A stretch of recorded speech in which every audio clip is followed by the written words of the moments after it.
आवाज में। डरावनी और सच्ची भूतिया कहानियां। अगर आपको ऐसी ही वीडियोस देखना पसंद है तो हमारे इस चैनल को सब्सक्राइब करना ना भूलें। तो अब बढ़ते हैं आज की कहानी की ओर। हेलो दोस्तों, मेरा नाम परमप्रीत है और मैं पंजाब का रहने वाला हूँ। आज आपको जिस घटना की जानकारी मैं देने वाला हूँ वो मेरे दादाजी के साथ घटी थी और ये एक सच्ची घटना है। हमारे गांव में सब इसे सच्ची घटना ही मानते हैं और जितने भी बुजुर्ग हैं उस घटना को याद करके आज भी डर जाते हैं। हमारे गांव में किंवदंतियां सुनाई जाती हैं उस घटना की। और अब उस कहानी को शुरू करते हैं और सुनते हैं मेरे दादाजी की जुबानी। हेलो दोस्तों, मेरा नाम पवनप्रीत है और मैं पंजाब का रहने वाला हूँ। ये साल है 1955 और मैं खेतों में काम करता हूँ। खेतों में काम करना मुझे बहुत ज्यादा पसंद है। हमारे गांव में सबसे ज्यादा जमीनें हमारे पास है। मेरे 2 और भाई हैं जो मुझसे छोटे हैं। मैं घर में ज्यादातर उन पर रोब मारता हूँ, लेकिन जब खेतों से मेरे पिताजी यहाँ पर आ जाते हैं हम में से किसी की भी आंखें ऊपर नहीं उठती, ना ही आवाज निकलती है। बिल्कुल सन्नाटा सा छा जाता है। मेरे पिताजी काम में बहुत ज्यादा मग्न रहते हैं। लगभग पूरा का पूरा दिन वो बाहर रहते हैं और बड़े खेतों को वो संभालते हैं। छोटे खेतों पर काम हम करते हैं। इस तरह घर काफी अच्छे से चल रहा है। मुझे अपना गांव बहुत ज्यादा पसंद है। बाकी गांव में वो चीजें नहीं है। यहाँ जितने भी गांव हैं काफी ज्यादा दूरी पर बने हुए हैं और एक गांव से दूसरे गांव में जाने के लिए भी काफी मुसीबतों का सामना करना पड़ता है। टूटे रास्ते और वहां पर साइकिल चलाना कितना मुश्किल भरा हो सकता है आप नहीं जानते। वहां साइकिल चला कर जाना और फिर अपना कोई सामान उन्हें देकर आना। कभी कभी बैलगाड़ी का इस्तेमाल भी करना पड़ता है और मुझे बैलगाड़ी बिल्कुल भी पसंद नहीं है। हमारे गांव में कई मेरे साथी दोस्त हैं जो मुझ पर हंसते हैं, ये तो बैलगाड़ी चलाता है, तेरे पास तो साइकिल है ना, तो साइकिल लेकर जाया कर। लेकिन जो भारी सामान होता है वो साइकिल पर रखा नहीं जा सकता, इसीलिए अपने दोस्तों से भी मैं दूरी बनाकर रखता। गांव में तालाब है नहाने के लिए और भी बड़े बड़े बागान हैं।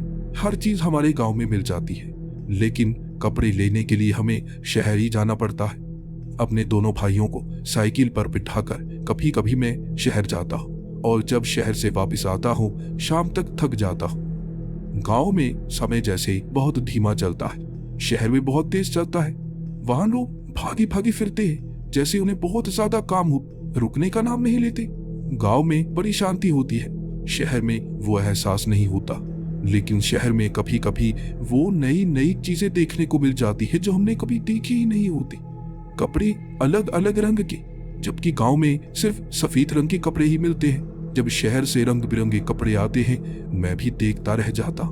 यहाँ कपड़ों को रंगाना पड़ता है, लेकिन वो रंग बिरंगे कपड़े सिर्फ शहर से ही खरीदे जा सकते हैं। पिछले 5 सालों से ये बात की जा रही है कि शहर से कई छोटी छोटी दुकानें शहर में लगने के लिए तैयार हैं। कई व्यापारी हैं जो शहर का सामान आसपास के गांव में रखकर बेचना चाहते हैं और हमारे गांव वाले भी इंतजार कर रहे हैं कब वो व्यापारी यहाँ पर कोई छोटी सी दुकान खोल लेंगे, हम वहां से ही सामान ले लिया करेंगे। लेकिन पिछले 3 से 4 सालों से ये बस बातें ही चल रही हैं, काम आगे नहीं बढ़ पाया है और हमें जरूरत की चीजें लेने के लिए शहर जाना ही पड़ता है। और कभी कभी फसल बेचने के लिए भी शहर जाना पड़ता है, जिसमें हमें कई दिनों का इंतजार तक करना पड़ जाता है। और जब पूरा दिन आप वहां पर थक जाते हैं तो घर आने के लिए आप इंतजार नहीं कर पाते, बड़ी तेजी से साइकिल चलाते हुए आते हैं। इससे पहले हमारे गांव में हर कोई शहर जाया करता था, किसी को डर नहीं लगा करता था। रात के 12 बजे तक भी वापस आने में किसी को डर नहीं लगता था। लेकिन पिछले हफ्ते हमारे गांव में एक आदमी रहा करता था जिसकी उम्र 53 साल थी। मैं उसे ज्यादा पसंद नहीं करता था, बहुत ज्यादा अकड़ू था, हमेशा लड़ाई झगड़े किया करता था। लेकिन गांव में झगड़े होने के बाद भी प्यार बना ही रहता है। झगड़े तो आम चीज है, जैसे किसी सब्जी में मिर्ची भी जरूरी होती है, उसी तरह से गांव में आपस में रहने के लिए झगड़े भी जरूरी होते हैं। वो भी झगड़े ज्यादा जरूर किया करता था, फिर भी लोग उसे पसंद करते थे। उसकी लाश वहां शहर वाले रास्ते पर मिली। वहां एक बड़ा पेड़ है, पीछे तालाब है, आसपास घने घने पेड़ हैं। उसकी साइकिल और लाश वहीं पर मिली और उसके शरीर पर इतने ज्यादा जख्म थे। पहले सबको लगा कि उसे किसी लुटेरे ने मारा होगा, लेकिन उसके पास लूटने की कोई चीज नहीं थी। सब सोचते रह गए उसे मारने का कारण क्या हो सकता है। वहां आसपास कोई नहीं रहता, बिल्कुल खाली वीरान सी जगह है। बड़े बड़े पीपल, बरगद के पेड़ वहां पर लगे हुए हैं और उसकी लाश इस तरह मिलना काफी अजीब बात थी। पहले तो सबको लगा कि किसी ने लूटा होगा या किसी रंजिश के कारण उसे मार दिया होगा, लेकिन कल रात एक और आदमी को मार दिया गया। हमारे गांव में सरपंच के बेटे को मारना एक बहुत बड़ी बात साबित हो सकती है, और जब उसकी लाश सुबह के वक्त मिली तो हड़कंप मच गया था। सिर्फ हमारे ही गांव में नहीं, आसपास की कुछ गांव में। एक तो यहाँ पर गांव भी काफी दूरी पर बने हुए थे, इसीलिए खबर फैलने में समय लगता था।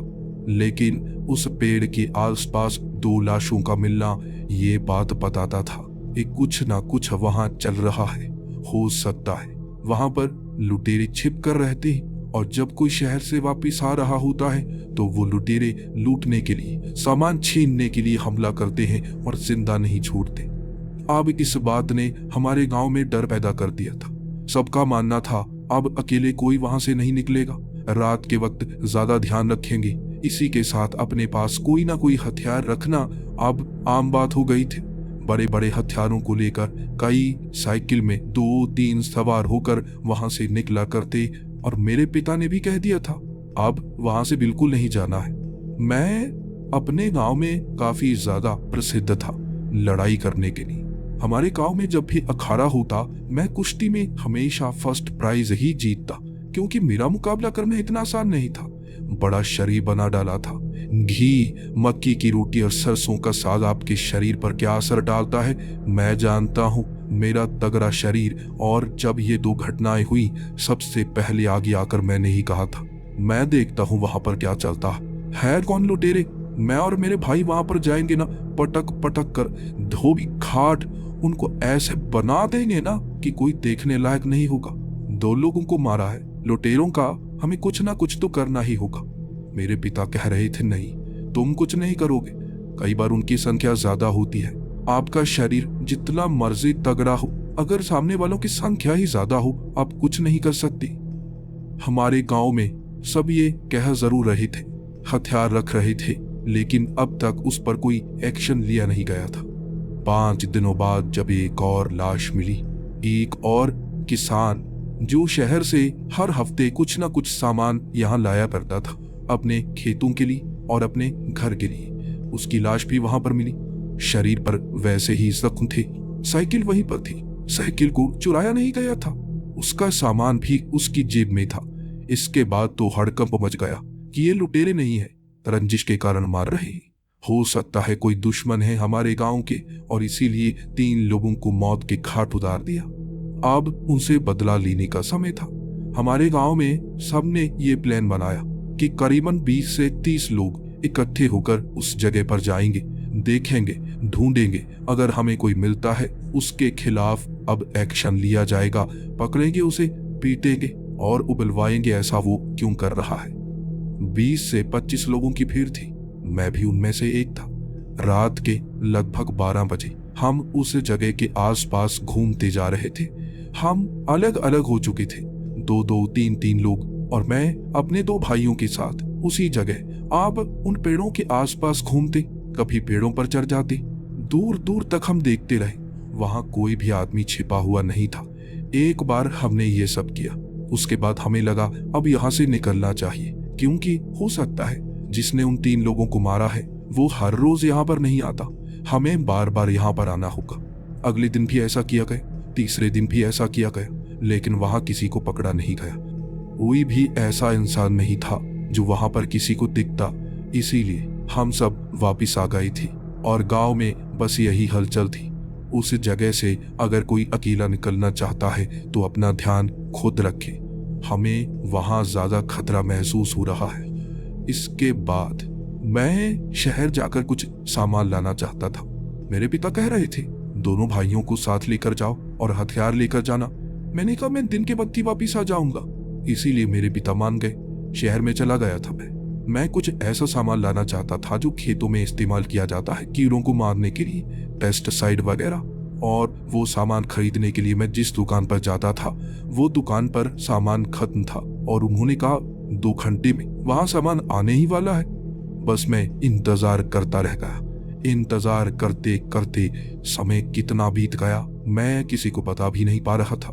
बिना सामान लिए वापस आ भी नहीं सकता था। शाम का वक्त हो गया तब जाकर वहां सामान आया और भीड़ बहुत ज्यादा लग चुकी थी। मुझे सामान मिलने में 1 घंटा लग गया। इतने में अंधेरा हो गया था और मुझे लगा अब हुई गड़बड़। अब मुझे अकेले उसी रास्ते से गुजरकर घर वापस जाना होगा और कोई मेरे साथ आने वाला भी नहीं है। मुझे अकेले को वहां से निकलना होगा। इसीलिए मैंने वो बड़ा सा चाकू हाथ में ही रखा हुआ था। अगर रास्ते में कोई मुझे नजर आया तो साइकिल बड़ी तेजी से वहां से गुजारूंगा।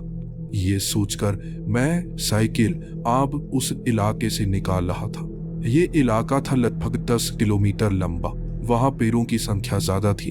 खेती कोई किया नहीं करता था, रहने वाला कोई था नहीं। ज्यादातर बरगद के पीपल के पेड़ वहां पर लगे हुए थे और बीच बीच में पुरानी ईंटों के खंडहर थे वहां पर। शायद किसी जमाने में वहां पर कोई गांव भी हुआ होगा। जब मैं वहां से गुजर रहा मुझे एक पीपल के पेड़ के नीचे एक आदमी दिखा, बड़ा सा, जैसे उसने टेबल रखा। वहां बहुत सारे पुराने बर्तन मिट्टी के रखे हुए और पीछे लटकी हुई कुछ चीजें। ऐसा लग रहा था जैसे कोई व्यापारी हो, जैसे वो सामान यहाँ पर रख कर बेच रहा। और मेरा दिमाग 1 मिनट के लिए खनक सा गया था। मुझे लगा यहाँ कोई गड़बड़ चल रही है, मुझे यहाँ रुकना नहीं चाहिए। हो सकता है यहाँ कोई रुकता है ये उस पर हमला कर देता हो, यहाँ आसपास लोग छिपे भी हो।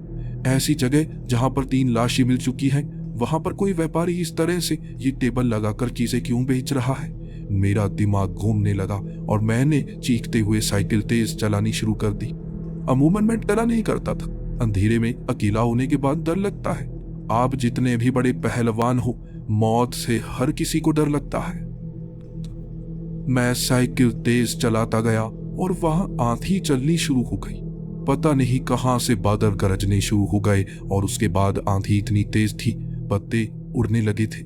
मुझे वो रास्ता साफ नजर नहीं आ रहा था। बार बार आंखों में मिट्टी पड़ जाती, मेरी आंखें बंद सी हो जाती, जैसे मेरा साइकिल वो हवा के कारण पीछे धकेला जा रहा हो। साइकिल चलाने में मुश्किल हो रही थी और पीछे वो बड़ा बुरा भी तो टंगा हुआ था। मैं बार बार रुकता। आंधी के कारण वो जैसे वो पेड़ के पास बैठा हुआ व्यापारी उसका सामान तक नहीं हिल रहा था। एक लंबी सी तार थी जैसे वो पेड़ों के बीच टंगी हुई, उसके बीच उसने वो बर्तन भी टांगे हुए थे। वो बर्तन हिल तक नहीं रहे थे। हवा जैसे सिर्फ उस रास्ते पर थी मुझे धकेलने के लिए, और ये हवा बार बार मुझे धकेल कर उसी तरफ ले जा रही थी। साइकिल में आगे ले जाने की कोशिश कैसे करता, इतनी तेज हवा थी मुझे पीछे ले जा रही और मुझे लगा ऐसे साइकिल चला नहीं पाऊंगा। मैं साइकिल से नीचे उतरा, उसके बाद सर आगे की तरफ किया और अब चलकर ही साइकिल को आगे की तरफ धकेलने लगा। डर इतना ज्यादा लग रहा था, आखिर ये हो क्या रहा है। मुझे यहाँ से निकलना होगा, कहीं मेरे साथ कुछ ऐसा ना हो जाए जो बाकी लोगों के साथ हो चुका है। मेरे पिता ने कहा था मुझे नहीं जाना चाहिए, कई बार वहां देर हो जाती है। अमून मेरे पिता ऐसा सामान लेने के लिए शहर जाया करते थे, लेकिन मुझे उन्होंने पिछले कुछ महीनों से भेजना शुरू किया था। इस बार मैंने गलती कर दी। अब मुझे अपनी सारी जिंदगी की गलतियां आंखों के सामने घूमती हुई नजर आ रही थी। मैं इस तरह साइकिल को धकेलता अब उस पेड़ से दूर जाने लगा था, और जैसे जैसे पेड़ से मैं दूर जाता रहता हवा उतनी ज्यादा तेज होती रहती, और वहां पर वो जैसे आंधी मुझे उड़ाकर ही ले जाना चाहती थी। मैं घबराया हुआ था, लेकिन फिर भी तगड़े शरीर का फायदा था। मेरी जांघों में इतनी शक्ति थी कि मैं खींचते साइकिल को जैसे हवा से आगे निकल गया, और एक क्षण में वो आंधी कहाँ गायब हो गई पता नहीं चला। पीछे मुड़कर देखा मैंने, उस चांद की रोशनी में, वो सितारों की रोशनी में मुझे उस पेड़ के आसपास कुछ नहीं दिखा। जैसे वो व्यापारी, उसका सामान हवा में ही उड़ गया हो। कहाँ गया वो, जरा भी चीज नहीं बची उसकी। मेरा ये साइकिल भी गिर जाता अगर उस पर यह भारी बोरा ना टंगा होता। मैं अब साइकिल को चलाने लगा और साइकिल बड़े आराम से चल रही। हवा का नामो निशान नहीं था। आगे वाले पूरे रास्ते पर एक भी गिरा हुआ पत्ता नहीं दिखा था मुझे, और मैं साइकिल चलाता चलाता लगभग 1.5 घंटे में अपने गांव पहुंचा। और जब मैं गांव पहुंचा, मेरे पिता मेरा इंतजार कर रहे थे। मुझे देखते ही मुझे गले से लगा लिया और कहने लगे, कहा था तुझे, समय लग जाता है, कहा था तुझे, क्यों गया था तू? उन्होंने मुझे बहुत डांटा, और उसके बाद जो बात उन्हें मैंने बताई वो सुनकर घर में मातम का माहौल था। पहले सब सन्न हो गए थे, फिर मुझे मेरी माँ ने भी गले से लगाया, मेरे भाई भी मुझे गले से लगा चुके थे और सब कह रहे थे, अब आप वहां अकेले मत जाना। उस रात 12 बजे खाना खाया था हमने। ये बात बहुत लंबे समय तक चर्चा का विषय बनी रही। सो ही नहीं पाए थे हम। जैसे मेरी माँ मुझे देखे जा रही थी, उनके लिए जैसे मैं बहुत दूर हो गया था। बस उतरी दूरी से वापस आ गया किसी तरह से। अगले दिन जब सरपंच को इस बात का पता चला, पूरे गांव में गुस्से का माहौल था। सबको लग रहा था वो व्यापारी है जो लोगों को मारता है। उस पेड़ के आसपास वो व्यापारी यकीनन सबको दिखता होगा, लेकिन वो आंधी की बात किसी ने मानी नहीं। सबका कहना था मैं झूठ बोल रहा हूँ, बात को बढ़ा रहा हूँ, जबकि मैंने कहा मैं सच बोल रहा हूँ। आंधी आई थी, यहाँ तो पत्ता तक नहीं हिला था, जरा हवा नहीं चली। ऐसा कैसे हो सकता है कि 10-15 किलोमीटर की दूरी पर इतनी ज्यादा आंधी आई हो और यहाँ एक तिनका तक नहीं हिला? इस बात पर किसी ने यकीन नहीं किया और मुझे कुछ गड़बड़ लग रही थी।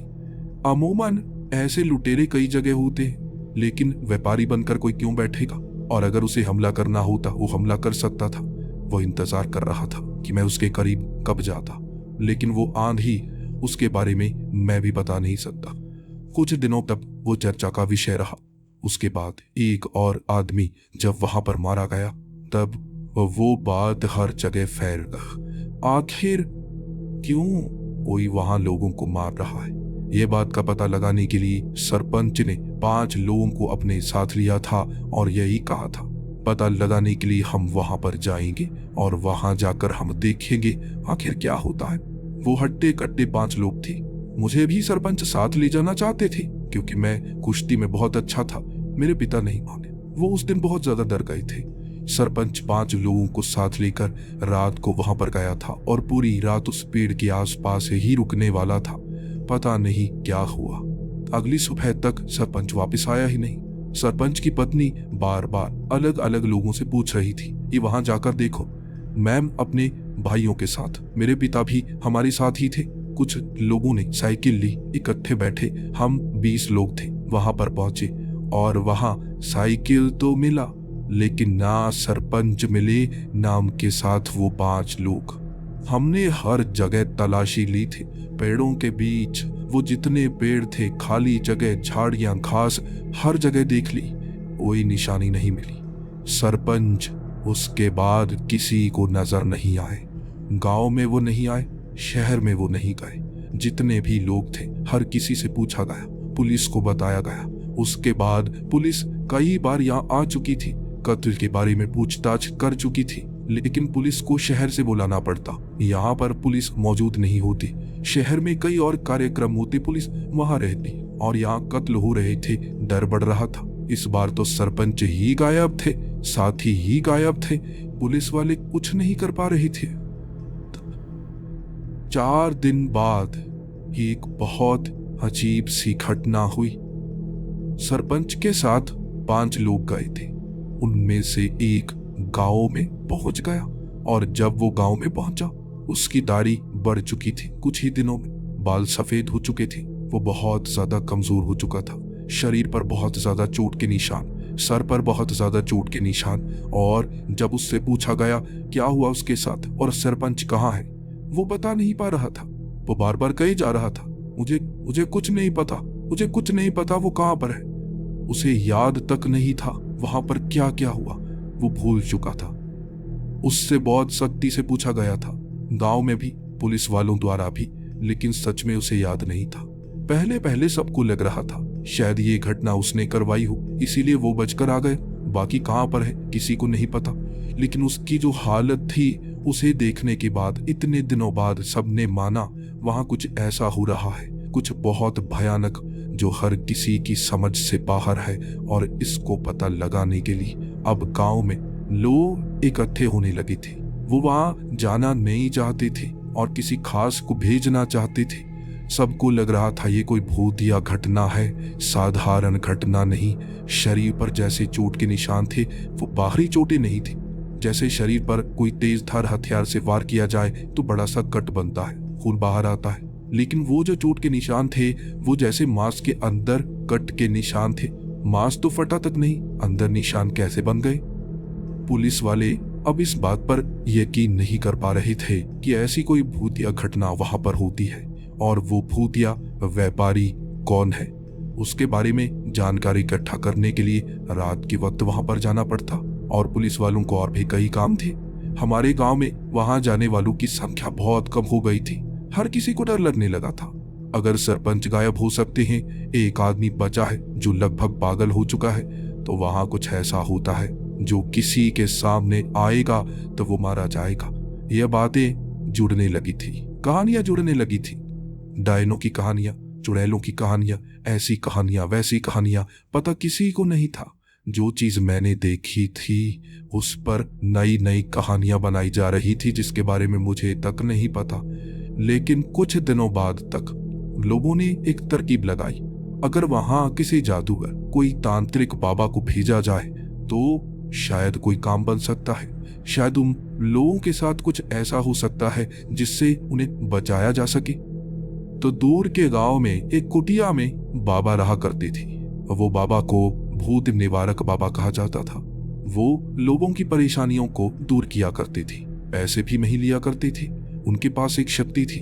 कहते हैं कि वो अपनी टांगों को शरीर से अलग कर लेते हैं और जमीन पर गिरा देते हैं। उसके बाद टांगे खुद ब खुद उनके पास खिंचती खिंचती चली आती है। वो जुड़कर दोबारा जिंदा हो जाती। ये बातें उनके बारे में बताई जाती थी या अपने आप जुड़ी थी, ये तो नहीं पता। लेकिन गांव वाले उस बाबा के पास पहुंच गए और बाबा जी भी तैयार हो गए थे। बाबा जी ने कहा अमावस की रात को वहां पर जाना होगा। अमावस की रात को उनकी शक्तियां सबसे ज्यादा बढ़ चुकी होती है, लेकिन उनकी कमजोरियां भी सबसे ज्यादा बढ़ चुकी होती है। वो ताकतवर तो होते हैं लेकिन कमजोरी का इस्तेमाल किया जा सकता है। अमावस की रात को जैसे आसमान में कुछ नहीं होता, वैसे काली शक्तियों के बचने के रास्ते भी कम होते हैं। उन्होंने अमावस की रात की बात की और गांव में हलचल मच गई। बाबा जी के साथ कौन जाएगा?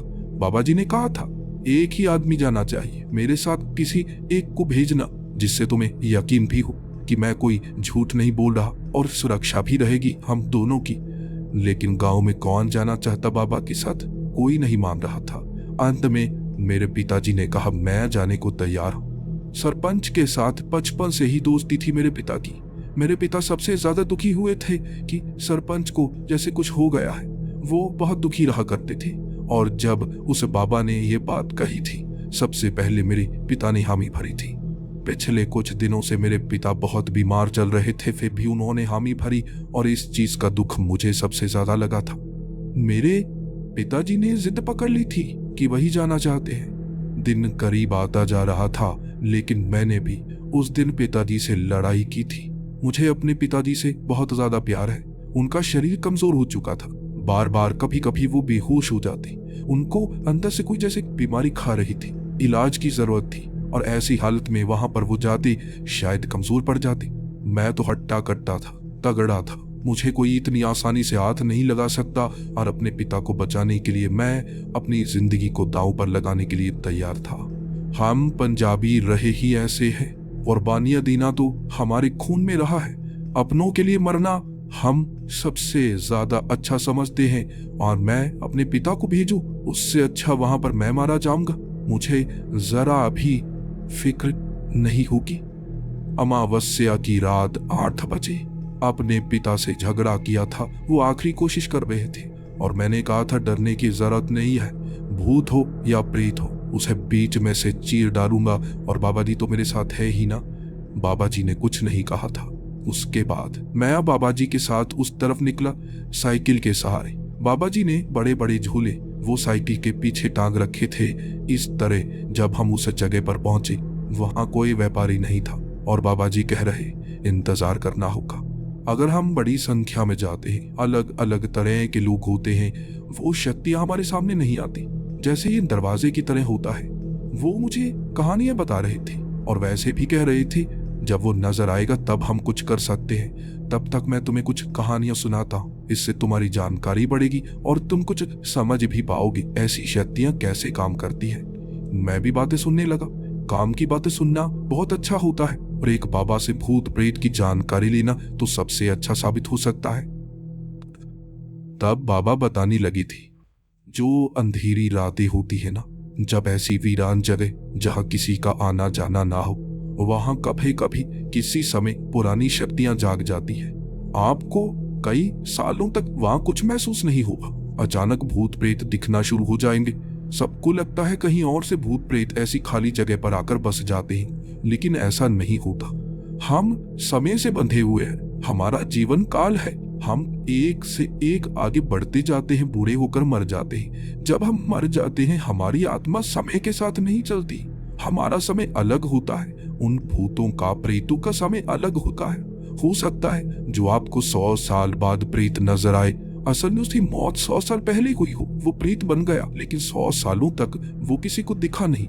वो एक झटके से 100 साल आगे वाले समय में पहुंच जाती है और वहां लोगों को डराना शुरू करते हैं। लोगों का मानना होता है कहीं और से कोई भूत आकर यहाँ बस गया। ऐसा नहीं, वो समय को जैसे तोड़कर आगे पहुंचे होते हैं और इनकी शक्तियां जहां पर जुड़ने लगती है वहां अजीबोगरीब चीजें होने लगती है। और वो जो प्रेत होते हैं उनका स्वभाव बिल्कुल विपरीत सा हो जाता है और वो ऐसा करने लगते हैं जिससे लोगों को कष्ट हो। अपने कष्ट कम करने के लिए लोगों को कष्ट देना शुरू कर देते हैं। इसके बाद वहां घूमते घूमते मैं बाबा जी से बात करने लगा था। आखिर भूतों को भगाया कैसे जाता है? ऐसे प्रेत को कैसे भगाया जा सकता है जो इतना ज्यादा शक्तिशाली हो? तब पापा मुस्कुराते हुए कहने लगे थे, ये तो वैसे मुझे भी नहीं पता, लेकिन एक तरीका मुझे पता है। मैं पहले कुछ डरा था जब बाबा जी ने कहा कि ये मुझे नहीं पता। मैं सोच रहा था अगर बाबा जी को नहीं पता ये तो मौत का खेल हो गया। फिर बाबा जी समझाने लगे, एक तरीका है, जैसे किसी पेड़ को खत्म करने का तरीका होता है उसकी जड़ तक पहुंचना। जब जड़ उखड़ जाती है पूरा का पूरा पेड़ ही उखड़ जाता है, फिर उसे दोबारा जिंदा नहीं किया जा सकता। कुछ पेड़ों को काटने के बाद वो जमीन में रह जाते हैं जहां से वो दोबारा जिंदा हो जाते हैं। प्रेतों के बारे में भी ऐसा ही है, जब उनकी जड़ खत्म कर दी जाए तो वो पूरी तरह से खत्म हो जाते हैं। उन्हें खत्म करना पड़ता है शुरू में जाकर, इस तरह उनको रोका जा सकता है। बाकी कई बार समय यही रहता है, कई बार हमें अपने समय से पीछे जाना पड़ जाता है, पता लगाना पड़ जाता है। इसीलिए तो कह रहा हूं, मुझे ये नहीं पता कि इसे कैसे खत्म करना है अभी, लेकिन हम पता लगाएंगे। हम कोशिश करेंगे इसकी जड़ को उखाड़ने की। मुझे लगा किसी पेड़ की जड़ उखाड़नी होगी। उन्होंने हंसते हुए कहा था, ये इतना आसान नहीं, हमें ढूंढना होगा हर राज, मुश्किलों का सामना करना होगा, फिर इसका अंत हम कर पाएंगे। और यहाँ जो नकारात्मक ऊर्जा को मैं महसूस कर पा रहा हूँ, ये कोई साधारण छोटी मोटी नकारात्मक ऊर्जा नहीं है, कोई बड़ी नकारात्मक ऊर्जा है जो जागृत हो गई है। हम वहां पेड़ों के आसपास घूमते जा रहे थे। मैं बाबा जी से बातें करता जा रहा था। बाबा जी को मुझ पर पूरा भरोसा था, क्योंकि मैंने उन्हें बताया था मैं कुश्ती में तगड़े से तगड़े आदमी को गिरा सकता हूँ। मुझे ऐसे दांव पेच आते हैं कि सामने वाला मुझे आसानी से जैसे हरा नहीं सकता। वो हंस रहे थे, वो कह रहे थे, तो तुम तो उस पेट को आसानी से पकड़कर निचोड़ डालोगे ना? मैंने कहा हाँ। फिर धीरे धीरे वहां हालात बदलने लगे। हवा चलनी शुरू हो गई और तभी बाबा कहने लगे, हवा चलनी शुरू हो गई। मैंने कहा, तू क्या हवा से कोई संबंध है? बाबा ने कहा, नहीं, हवा से संबंध नहीं है, लेकिन ऐसा महसूस हो रहा है। देखो दूर वाले पेड़ हिल रहे हैं। वो पेड़ नहीं हिल रहे थे, सिर्फ आसपास के पेड़ हिल रहे थे। ऐसा नहीं हो सकता कि हवा सिर्फ यहीं चल रही हो। ये देखकर मुझे भी डर लगने लगा। अब बाबा कह रहे थे, ये लालटेन को ध्यान से पकड़ कर रखना, ये बुझनी नहीं चाहिए। खूब अंधेरा हो गया तो हम एक दूसरे से दूर हो जाएंगे। जब हम एक दूसरे से दूर हो जाएंगे परेशानी बढ़ सकती है। तभी हवा तेज चलने लगी और हम हवा से जैसे बचने के लिए पेड़ों के पीछे छिपने लगे। हम जिस दिशा में पेड़ के पीछे छिपते ना, उस दिशा से हवा चलने लगती, आंखों में मिट्टी पड़ने लगती। हम पेड़ के दूसरी तरफ हो जाते, वहां पर मिट्टी पड़ने लगती। जैसे कभी हवा दाईं तरफ से चलना शुरू हो जाती, कभी हवा बाईं तरफ से चलना शुरू हो जाती। हम बस परेशानी का सामना कर रहे थे। लालटेन हमारे हाथ में थी, यहाँ से रोशनी दूर दूर तक हो रही। अचानक एक और दिशा में हमें रोशनी दिखने लगी। तब बाबा कहने लगे, रोशनी का पीछा करो, रोशनी का पीछा करो। बाबा आगे आगे चलने लगे थे, मैं उनके पीछे पीछे, और हवा जैसे हमें धकेल रही थी। हवा हमें उसी दिशा में ले जा रही थी। काम आसान सा लग रहा था। उन हवाओं के बीच से निकलते हुए जब हम उस आदमी के पास पहुंचे, वहां हवा कम चल रही थी। आसपास पत्ते उड़ रहे थे जैसे कोई बवंडर। आसपास बहुत ज्यादा आंधी, बीच में बिल्कुल पत्ता नहीं हिल रहा। तब वो आदमी कई लालटेन को वहां आसपास टांगे हुए नीचे जैसे टेबल पर रखा सामान बेच रहा। उसने अपने हाथ फैलाए और हमें वो चीजें देखने के लिए कहा। बाबा आगे की तरफ हो गए, मैं बाबा के पीछे था। मुझे थोड़ा थोड़ा डर लग रहा था। बाबा ने वहां एक मिट्टी का बर्तन उठाया।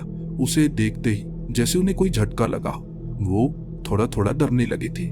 मेरी तरफ देखकर कहने लगे, यहाँ नकारात्मक ऊर्जा कितनी ज्यादा है। मैंने इससे ज्यादा नकारात्मक ऊर्जा का एहसास कभी नहीं किया। साधारण प्रेत आत्माएं जिन्होंने कुछ लोगों को मारा हो वो खतरनाक होती है। ये उससे ज्यादा नकारात्मक क्यों महसूस हो रही है? ऐसा क्यों लग रहा है जैसे इसने उन्होंने ये शब्द कहा था, और उसके बाद वहां हवाएं इतनी तेज थी कि मुझे धक्का देकर जैसे पीछे गिरा दिया। और वो टेबल के पीछे बैठा आदमी, वो व्यापारी, उसने बाबा के ऊपर छलांग लगाई और बाबा को पकड़ने लगा। उसने बाबा के शरीर पर जैसे नाखून मारने शुरू कर दिए, लेकिन बाबा के शरीर पर कोई कट का निशान नहीं बन रहा था, कपड़े नहीं फट रहे थे। लेकिन बाबा की चीखें ऐसी थी जैसे उनका शरीर काटा जा रहा हो। शरीर के अंदर से, चमड़ी के अंदर से वो चीखें मार रहे, और वो बाबा मुझे कह रहे, जाओ जाओ, रोशनी का पीछा करो, रोशनी का पीछा करो। मुझे समझ में नहीं आ रहा था, रोशनी कौन सी रोशनी? उन्होंने कहा, जड़, तुम्हें जड़ काटनी होगी, तुम्हें जड़ काटनी होगी। बाबा पर वो हमला कर रहा और मैं आगे की तरफ भागा। जो उस व्यापारी के पीछे वाला पेड़ था ना, वो पेड़ के बीच जैसे एक दरवाजा बना। ये कोई लकड़ी का दरवाजा नहीं था, ऐसा लग रहा जैसे उस पेड़ के अंदर कोई बहुत तेज रोशनी वाली चीज रखी हो। वहां से रोशनी बाहर की तरफ निकल रही थी। ये कोई आग नहीं थी, कोई लालटेन नहीं थी, जैसे पेड़ के अंदर कोई दिन का समय हो, सूरज की रोशनी हो। मैं उस रोशनी के करीब था। पीछे से बाबा ने भी हाथ में जैसे रंग बिरंगा सा पाउडर हवा में उछाला। वो पूरे के पूरे आंधी में जैसे घूमने लगा। तब बाबा को उस प्रेतात्मा ने छोड़ दिया। बाबा मेरी तरफ भागे आ रहे थे और कह रहे, चलो अंदर, चलो अंदर, हमें समय में जाना होगा, हमें समय में जाना होगा। मैं छलांग लगाने वाला था, लेकिन इंतजार कर रहा। जैसे ही बाबा मेरे करीब आए, मैंने देखा वो प्रेत आत्मा की लंबी लंबी बाजू हो गई थी, जैसे वो रबर का बना हो, और अपनी उंगलियां उसने बाबा की गर्दन के बीच घुसा डाली। ना बाबा बोल पा रहे थे, ना कुछ कर पा रहे थे। खींच लिया पीछे की तरफ, और उस आंधी में जैसे बाबा को बहुत दूर ले गई वो प्रेत आत्मा। वो हाथ मेरे लिए भी आए और मुझे लगा मैं मारा जाऊंगा, मेरी गर्दन भी वो चीर डालेगा। मुझे इस रोशनी के अंदर जाना होगा।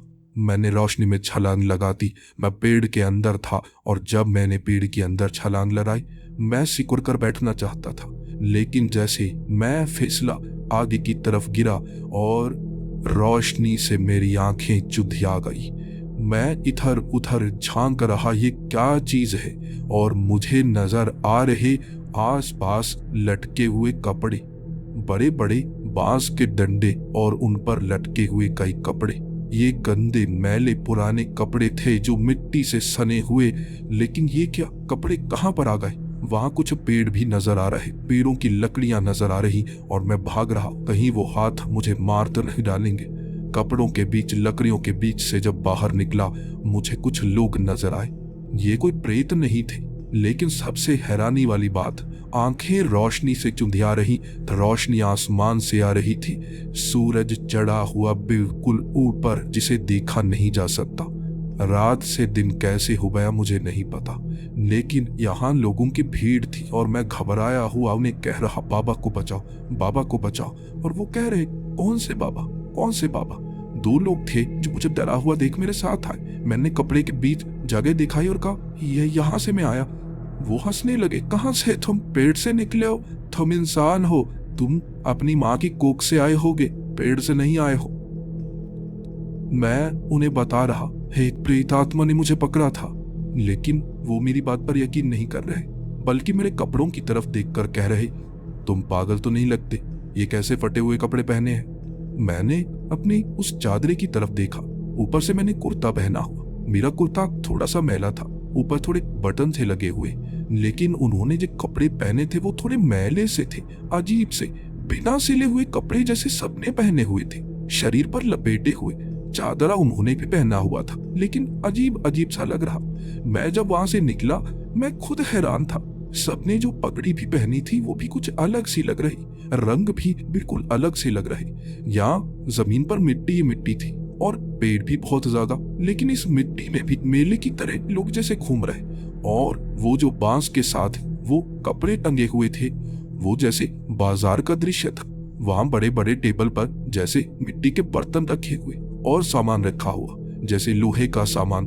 ये पूरा को पूरा बाजार सा बना था, लेकिन ये बाजार वैसा नहीं था जैसा शहरों में होता है, और गांव में भी इतना गंदा पुराना सा बाजार नहीं लगा होता।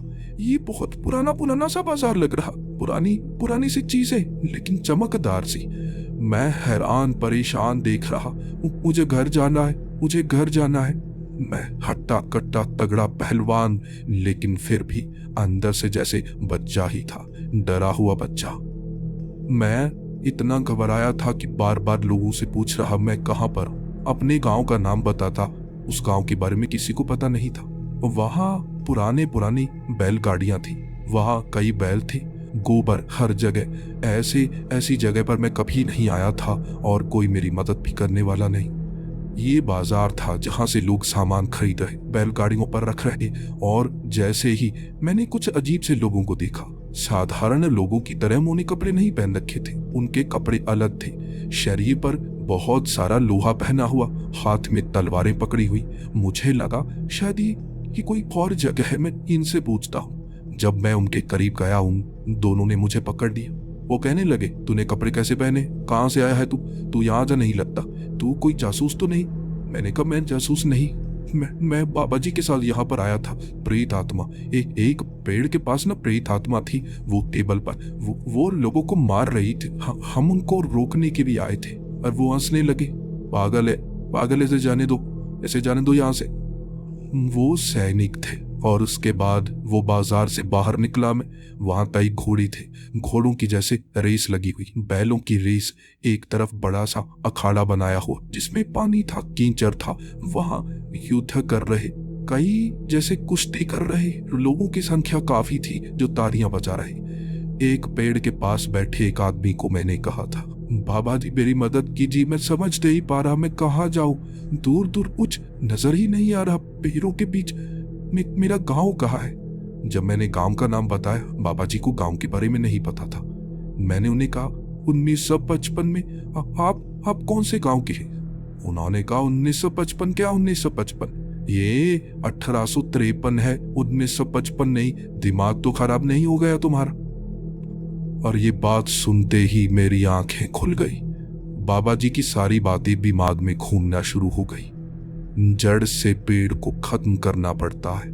प्रेत आत्मा समय से बंधे होते हैं। कई बार वो शक्ति बड़ी स्तर पर होती है जो हमारे शरीर को खींच सकती है। बाबा ने कहा था, हो सकता है हम अपने समय से आगे निकल जाएं, हो सकता है हम अपने समय से पीछे पहुंच जाएं। एक शक्तिशाली प्रेत आत्मा कुछ भी कर सकती है खुद को बचाने के लिए, लेकिन उसकी कमजोरी भी उसकी शक्ति में ही होती है। जब वो किसी को सजा देता है तब वो अपनी कमजोरी भी दिखाता है, और उस कमजोरी पर वार करने पर उसे खत्म भी किया जा सकता है। हो सकता है वो प्रेत आत्मा जब बाबा को मार रही थी, उसकी वो कमजोरी, वो पेड़ का दरवाजा खुला जिसमें मैं पहुंचा, और यहाँ उसकी जड़ है उसकी। मैं वो बाबा से पूछने लगा, बाबा जी यहाँ पर लोग कैसे रहते हैं, कहाँ रहते हैं? तब उनसे बातें करते करते वो कत्ल की बातें भी खुली। यहाँ पर भी कई कत्ल हो रहे हैं। बाजार में जब रात को लोग चले जाते हैं, कई लोग मारे हुए पाए जाते हैं। जैसे जो यहाँ रुके होते हैं वो मरते हैं और उनकी संख्या बढ़ रही है। कई बार 20-30 लोग मर जाते हैं और महीने में कम से कम 10 मर रहे हैं। सैनिक ढूंढने की कोशिश कर रहे हैं। अंग्रेज सेना जो यहाँ पर पहुंच रही है वो भी ढूंढने की कोशिश कर रही, लेकिन पता नहीं चल रहा मार कौन रहा है। और मैंने कहा शायद मुझे पता है, शायद मुझे पता है। बाबा के साथ मैं उन सैनिकों के पास गया। बाबा कह रहे ये कह रहा है कौन मार रहा है यहाँ पर, इसे पता है। वो सैनिकों ने मुझे पकड़ लिया। पहले तो उन्होंने मुझे 2-3 झापड़ लगाया और कहने लगे तू पागल है, सच तो बोल रहा है ना। मैंने कहा मैं सच बोलूंगा, चलो मेरे साथ। मुझे उस पेड़ का पता है। उस पेड़ की दाईं तरफ वाली वो दुकान सी बनी हुई है ना कपड़े वाली, वो व्यापारी की प्रेत आत्मा नजर आती है और लोग मरते हैं मेरे सामने। उसकी प्रेत आत्मा ने हमला किया और मैं जिस समय में हूँ, हो सकता है वो प्रेत आत्मा है, हो सकता है मैं पुराने समय में आया वो जिंदा हो, मार वो रहा है। सैनिकों को लेकर मैं वहां पर पहुंचा और सैनिक अब उसे पकड़ना चाहते थे लेकिन पक्का भी करना चाहते थे। तुम कह रहे हो ये मार रहा है लोगों को? उसका चेहरा उतर गया। मैंने कहा हाँ ये मुझ पर हमला करेगा। वो मुस्कुराते हुए कहने लगा भाई आप क्यों मुझ पर इल्जाम लगा रहे हैं? मैंने आपका क्या बिगाड़ा है? मैं तो दुकान चलाता हूँ, बहुत कम सामान बिकता है और ये मिट्टी का सामान खरीदने वालों की संख्या कम होती है। देखिए इल्जाम मत लगाइए, ये सैनिक मुझे पकड़ लेंगे, बहुत सजा देंगे। आपको गलत फहमी हुई होगी। आपने कब देखा मुझे? मैंने कहा मैंने देखा तुमने बाबा जी को मारा। मैंने देखा तुम यहीं पर दुकान लगाते हो और लोगों को मारते हो। उसने कहा आपने कब देखा? रात के वक्त कब? मुझे कब देखा आपने? मेरे पास कोई सबूत नहीं था और पुलिस वाले मुझ पर भी शक कर रहे, लेकिन मेरी बात पक्का भी करना चाहते थे क्योंकि उस कातिल को पकड़ने के लिए बहुत ज्यादा मेहनत की जा रही थी। कहते हैं हजारों लोग मारे जा चुके हैं और मारने का तरीका वही, शरीर पर चोट के निशान, चाकू से गोदने के निशान और बेरहमी से मारा जा रहा था बेवजह। बच्चों को, औरतों को उन्हें जैसे पकड़कर बेहोश करके यहाँ लाकर पेड़ों के पास बांधकर तड़पाकर मारा जाता। पकड़ा नहीं जा रहा था, जो था वो पकड़ा नहीं जा रहा था। लेकिन वो कहने लगा देखिए भाई आप पागल तो नहीं, देखिए इसे पकड़िए, ये पागल लगता है। कपड़े देखिए, ऐसे कपड़े पहनकर कौन घूमता है? यहाँ किसके पास ऐसे कपड़े हैं? ये जासूस लगता है, ये शायद इसी ने मारा है, सबको ये मार रहा है और मुझे फंसाने की कोशिश कर रहा है ताकि बच जाए, लेकिन कर्मों का फल मिलता है। पकड़ लीजिए ऐसे, इसने कहा है, इसे पता है किसने मारा है, पीटिए ऐसे, ये खुद ब खुद उगलेगा, पीटिए ऐसे। मुझे लग रहा था भविष्य में ये वो प्रेत आत्मा बनेगा। भविष्य में इसके साथ क्या होगा मुझे नहीं पता, लेकिन ये वो प्रेत आत्मा बनेगा जो लोगों को मारेगा। आगे जाकर भी पता नहीं कितने लोगों को ये और मारने वाला था। मैं उन सैनिकों के सामने कहने लगा आप मुझे पकड़ लीजिए, मुझे भी पीटिए, इसे भी पीटिए, हमेशा के लिए बंद रखिए। इसके बाद आगे जाकर ये कुछ कर ही नहीं पाएगा, न मैं कर पाऊंगा। अगर आपको लगता है क्या ये सही है, मैं पिटने के लिए तैयार हूँ। अब इससे पूछिए क्या ये जेल जाने के लिए तैयार है? वो कह रहा था तू पागल तो रही, तू जेल जाना चाहता है तो तुम मुझ पर इल्जाम क्यों लगा रहा है, क्यों लगा रहा है इल्जाम? उसने वो मटका उठाया और मेरी तरफ फेंका। इसके बाद मैं पीछे हट गया। मैं तो अड्डा कट्टा था, लेकिन वो सैनिक गुस्से में आ गए, उसे पकड़ना चाहते थे। वो चाहते थे दोनों को पकड़ा जाए, वो पकड़ होना नहीं चाहता था। सैनिकों ने कहा कमर दिखा, अपनी सामान दिखा, तेरे पास वो चाकू तो नहीं? वो घबरा गया, पीछे वाला मटका उठाकर भागा और मटके में चाकू था, बड़ा लंबा चाकू जिसमें खून लगा हुआ। ये जंग खाया वो चाकू था जिससे यहाँ लोगों पर वार किया जा रहा था और सैनिक उसके पीछे। और मुझे भी उन्होंने कहा पकड़ पकड़ से, यही है। मैंने उसके पीछे भागना शुरू कर दिया। सैनिक भी उसके पीछे थे, मैं भी उसके पीछे था। वो उन पेड़ों के बीच से निकलता हुआ आगे भाग रहा और सैनिक पीछे रह गए, लेकिन मैं भागने में तेज था। मैं उसके पीछे पीछे, वो चाकू से मुझे डरा रहा, रोकने की कोशिश कर रहा, लेकिन मुझे उसे पकड़ना था। वो मटका गिर गया जहां चाकू बिखर गए। हाथ में उसके बड़ा चाकू था जिसे लेकर वो भाग रहा। मैंने उसे पीछे से पकड़ा। जोरदार टक्कर हुई थी, लेकिन सामने वाले पेड़ से निकल रही रोशनी, मैं उसे पकड़कर सीधा उस रोशनी में ही घुस गया था। उस पेड़ के अंदर जैसे रोशनी कभी उड़ जाती, अंधेरा होता तो कभी दिन हो जाता। हम पेड़ के बीच में ही फंसे हुए, और उसने चाकू से मुझ पर वार करने की कोशिश की। मेरी बाजू में ज्यादा दम था, मैं उसे पकड़े। वो चाकू की नोक मेरी तरफ थी, लेकिन वो घोंप नहीं पा रहा। मैंने उस चाकू को उसकी तरफ मोड़ दिया, और तब उसका भयानक रूप दिखने लगा। वो प्रेत आत्मा बनता तो कभी इंसान बनता, बार बार जैसे रूप बदल रहा, और मैं बस उसे रोकना चाहता था तो वो चाकू उसकी गर्दन के आर पार ही कर दिया मैंने।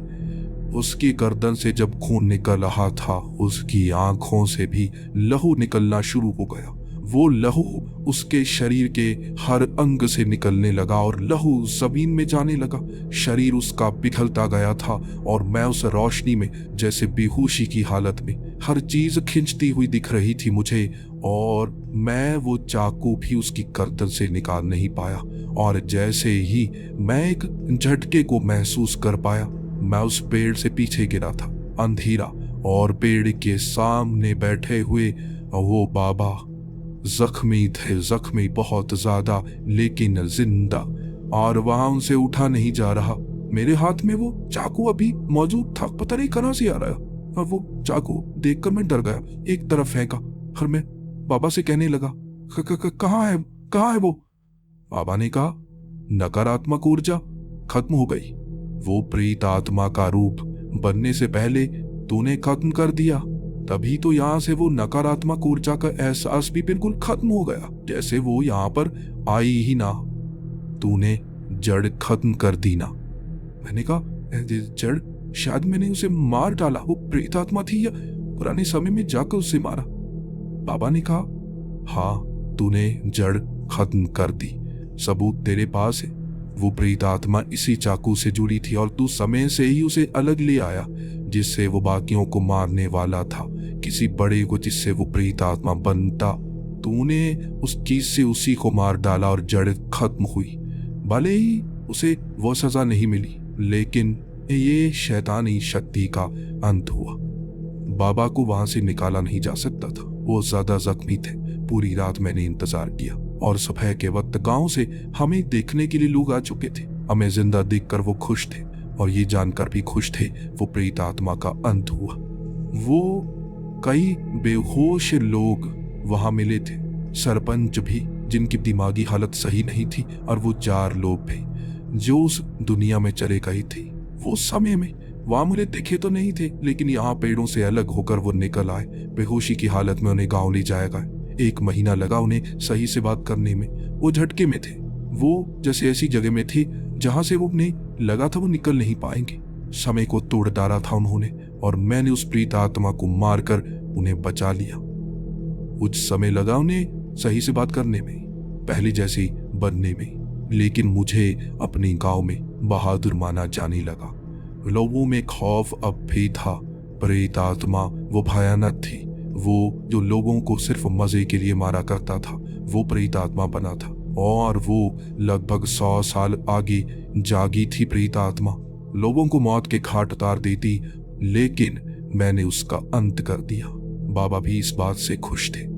यह कहानियां आगे चलने लगी, लेकिन लोग धीरे धीरे उसे भुलाते गए, झूठी कहानियां मानने लगी। जब कोई प्रेत आत्मा बहुत नकारात्मक ऊर्जा के साथ जुड़ जाती है, तो जब उसे खत्म किया जाता है, उसके सभी स्वरूप, उसकी कहानियां भी खत्म हो जाती हैं, और इस तरह उसका अंत होता है। और सबको लगता है प्रेत आत्मा होती ही नहीं, वहां से कोई नकारात्मक ऊर्जा जुड़ी ही नहीं, हमें दिखाओ वो भूत कहां पर है। मेरी बात मानिए, अगर आपका सामना भी जैसी प्रेत आत्मा से मैंने किया हो जाता, शायद आपके साथ कुछ बहुत बुरा हो सकता था।